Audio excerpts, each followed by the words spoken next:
Isang magandang araw po sa bawat isa po sa atin na inaabot po ng ating Facebook. At sa araw pong ito ay nais ko pong muli na magbahagi sa inyo ng talata sa banal na kasulatan. At ito po ay matatagpuan po natin sa aklat po ng 1:14-6. Sumagot si Jesus, "Ako ang daan, ang katotohanan at ang buhay.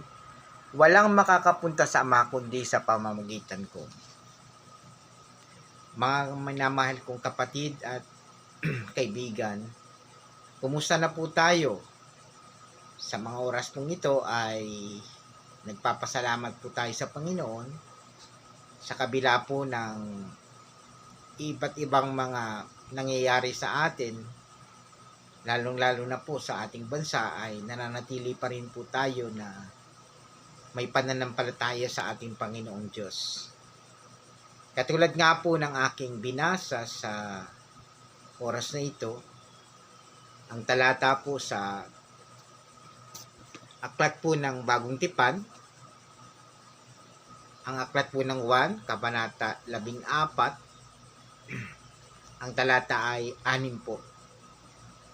Dito po ay binanggit ng ating Panginoong Hesus na sinabi niya, "Ako ang daan." Ano po?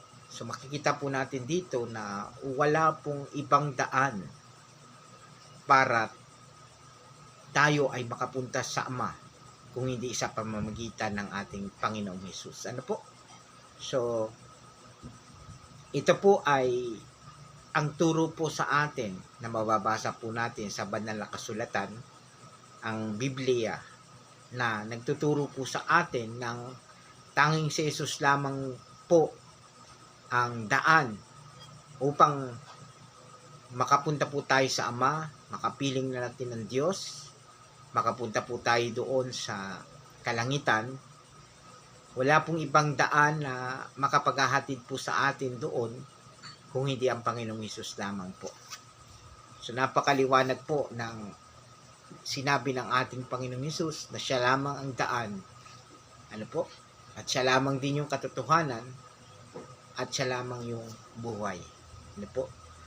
So ibig sabihin, tanging ang Panginoong Hesukristo lamang ang makapagliligtas sa atin, makapag-aayos sa atin sa nasira nating relasyon sa Panginoon. Sapagkat nung tayo po ay nagkasala, ang magandang relasyon po ng Diyos at ng tao ay nasira dahil po sa ating pagsuway, dahil po sa ating pag-disobey sa kautusan ng ating Panginoon.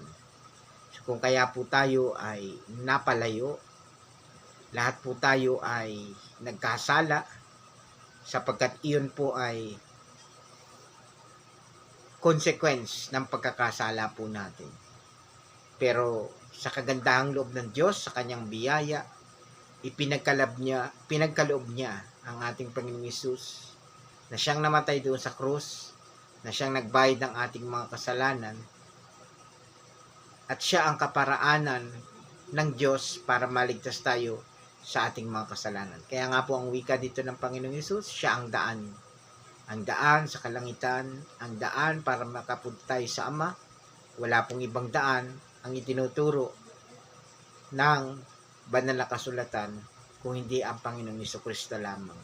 Siya yung katotohanan at siya lamang po yung buhay. Napakaliwanag po doon na tangi ang Panginoong Hesukristo lamang ang makapagliligtas sa ating mga kasalanan. Ano po? So, matapos po natin na pasalamatan ng Panginoon sa kanyang biyaya, patuloy po naman tayong mamuhay ayon sa kanyang kalooban. Ano man pong mga nararanasan natin, mga pagsubok man yan, magpatuloy po tayo, manalangin po tayo, huwag po tayong bumitaw sa Panginoon. May awa po ang Diyos, tutulungan po niya tayo sa lahat ng ating mga kahinaan. Siya po ang ating kalakasan.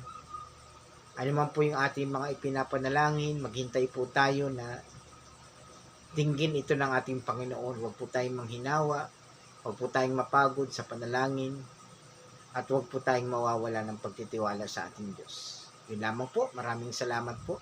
Pagpalain po tayo ng ating Panginoong Diyos. God bless you all po. Salamat po sa inyong panonood at pakikinig ng ating Facebook. Salamat po. God bless you all.